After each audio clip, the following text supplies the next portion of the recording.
എല്ലാവർക്കും നമസ്കാരം. ഞാൻ ഇന്നിവിടെ സംസാരിക്കാൻ പോകുന്നത് പരാജയം വിജയത്തിലേക്കുള്ള പടിപ്പുറവ് എന്നതിനെക്കുറിച്ചാണ്. ഇപ്പോൾ ഏറ്റവും കൂടുതൽ സംസാരിക്കാൻ പ്രധാനപ്പെട്ട ഒരു വിഷയം തന്നെയാണിത്. കാരണം ഇപ്പോഴത്തെ കാലത്തെ കുട്ടികളെ നോക്കിയാലും അതുപോലെ തന്നെ മുതിർന്നവരെയും എല്ലാം നോക്കിയാലും ഒരു ചെറിയ പരാജയം സംഭവിച്ചാൽ പോലും എല്ലാ ജോലിയും നിർത്തിവെക്കുന്ന ഒരവസ്ഥയാണ് ഇപ്പോഴത്തെ കാലഘട്ടത്തിലുള്ളത്. അത് നമ്മുടെ ജീവിതത്തിൽ നിന്ന് മാറ്റേണ്ടത് അത്യാവശ്യം തന്നെയാണ്. കാരണം ഒരു ചെറിയ പരാജയം കൊണ്ട് നമ്മൾ ഒരിക്കലും നമ്മുടെ ജീവിതം നമ്മുടെ ആ പരിശ്രമം ഇല്ലാതാക്കാൻ പാടില്ല. നമുക്കറിയാം, പ്രശസ്ത ശാസ്ത്രജ്ഞനായ തോമസ് ആൽവ എഡിസൺ പറഞ്ഞിരിക്കുന്നത്, എനിക്ക് പലതവണ പരീക്ഷണം ചെയ്യേണ്ടി വന്നു ഒരു ബൾബ് കണ്ടുപിടിക്കാനെന്ന്.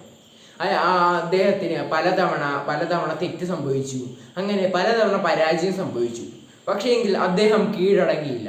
അദ്ദേഹം നിരന്തരം പ്രയത്നിച്ചുകൊണ്ടിരുന്നു. അതുകൊണ്ട് തന്നെയാണ് നമുക്കിപ്പോൾ കാണുന്ന ഈ ബൾബ് ഇന്ന് കാണാൻ സാധിക്കുക.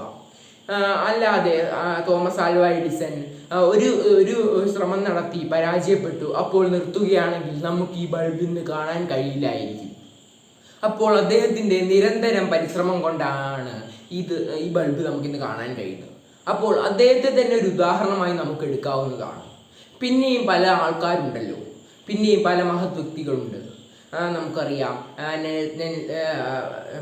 പല വ്യക്തികളുമുണ്ട്. നമുക്ക് നമ്മുടെ ഇന്ത്യയിൽ തന്നെ നോക്കുകയാണെങ്കിൽ മഹാത്മാഗാന്ധി, APJ അബ്ദുൽ കലാം, ജവഹർലാൽ നെഹ്റു എന്നിവരൊക്കെ പരിശ്രമം കൊണ്ട് തന്നെയാണ് ഇത്രയും വലിയ നിലയിലെത്തിയത്. അല്ലാതെ ഒരു ചെറിയ തോൽവി സംഭവിക്കുകയാണെങ്കിൽ ഞാനെല്ലാം നിർത്തുക എന്ന ഒരു ചിന്താഗതിയല്ല അവരുടേത്. പിന്നീട് നമുക്കറിയാം, നമ്മൾ ഇപ്പോഴത്തെ സമൂഹത്തിൽ ഒരു പ്രശ്നമെന്ന് പറയുന്നത്, വിദ്യാർത്ഥികൾക്ക് ഇപ്പോൾ ഒരു പരീക്ഷയിൽ കുറച്ച് മാർക്ക് കുറയുകയാണെങ്കിൽ വളരെയധികം വിഷമം ഉണ്ടാകുന്നു. അത് ചെറിയ രീതിയിലൊക്കെ വിഷമം ഉണ്ടാകാം. പക്ഷേങ്കിൽ നമ്മളത് നല്ല രീതിയിൽ ആലോചിക്കുക, ഇപ്പോൾ എനിക്ക് കുറഞ്ഞ മാർക്ക് ഞാൻ അടുത്ത പരീക്ഷയിൽ നല്ലവണ്ണം എഴുതിയെടുക്കുമെന്നത്. അങ്ങനെ നമ്മൾ പരാജയത്തിൽ നിന്ന് നമ്മൾ വിജയത്തിലോട്ട് എത്തുകയാണ് ചെയ്യേണ്ടത്. അല്ലാതെ ഞാൻ ഈ പരീക്ഷയ്ക്ക് മാർക്ക് കുറഞ്ഞു, ഇനി ഞാൻ പഠിക്കില്ല എന്ന് വെക്കുകയാണെങ്കിൽ നമ്മുടെ ജീവിതം തന്നെയാണ് അതിലൂടെ പോകുന്നത്. അപ്പോൾ നമ്മൾ ഈ കാര്യം ശ്രദ്ധിച്ചില്ല എങ്കിൽ നമ്മളോട് ചെയ്യുന്ന ഒരു വലിയ തെറ്റ് തന്നെയായിരിക്കും അത്. ഇപ്പോൾ കായിക രംഗത്താണെങ്കിലും നമുക്ക് പല പരാജയങ്ങളും ഉണ്ടായിരിക്കും. അതൊക്കെ നമ്മൾ മുൻകൂട്ടി കണ്ട് നമ്മൾ അതിനെയൊക്കെ പൊരുതി നമ്മൾ മുൻപോട്ട് പോകുമെന്ന് നമ്മൾ നേരത്തെ നമ്മളോട് തന്നെ വാക്ക് കൊടുക്കണം. ഇപ്പോൾ ഒളിമ്പിക്സിലുമൊക്കെ മെഡൽ ലഭിച്ചവരൊക്കെ അവരുടെ പിന്നിൽ പല കഠിനാധ്വാനവും അതുപോലെ തന്നെ പല പരാജയങ്ങളും നേരിട്ടിട്ടാണ് അവരിപ്പോൾ മെഡൽ നേടിയിരിക്കുന്നതും.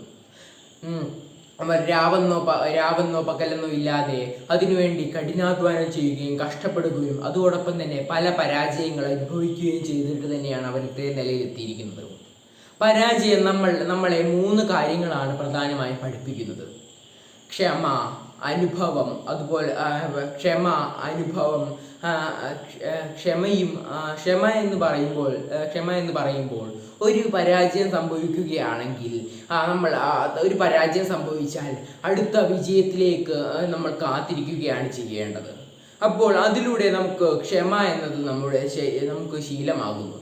അതുപോലെ തന്നെ അനുഭവം എന്ന് പറയുമ്പോൾ നമുക്ക് ഓരോ പരാജയത്തിൽ നിന്നും ഓരോ അനുഭവം നമുക്ക് ലഭിക്കുകയാണ്. അപ്പോൾ നമുക്ക് അതൊക്കെ മനസ്സിലാക്കി അടുത്ത വിജയത്തിലേക്ക് മുന്നേറാൻ കഴിയുന്നു. അപ്പോൾ ഈ കാര്യങ്ങളൊക്കെ നമ്മൾ ശ്രദ്ധിക്കുകയാണെങ്കിൽ നമുക്ക് നല്ല രീതിയിൽ തന്നെ മുൻപോട്ട് പോകാൻ കഴിയുന്നതാണ്. അപ്പോൾ പരാജയം ഒരിക്കലും നമ്മുടെ ജീവിതത്തിൻ്റെ ഒരു അവസാനമല്ല.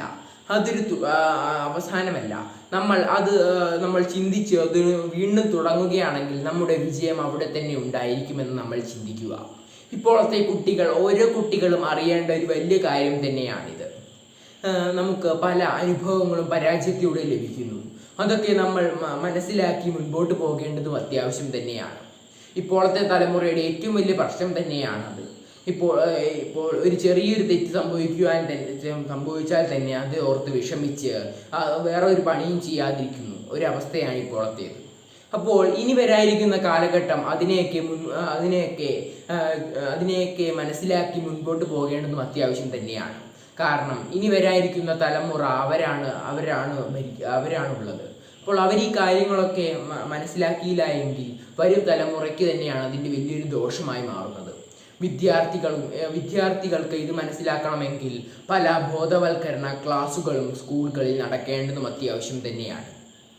അപ്പോൾ ഈ കാര്യങ്ങളൊക്കെ നമ്മൾ ശ്രദ്ധിക്കുകയാണെങ്കിൽ നമുക്ക് ജീവിത വിജയം കരസ്ഥമാക്കാമെന്നതിൽ ഒരു സംശയവും ഉണ്ടാവുകയില്ല.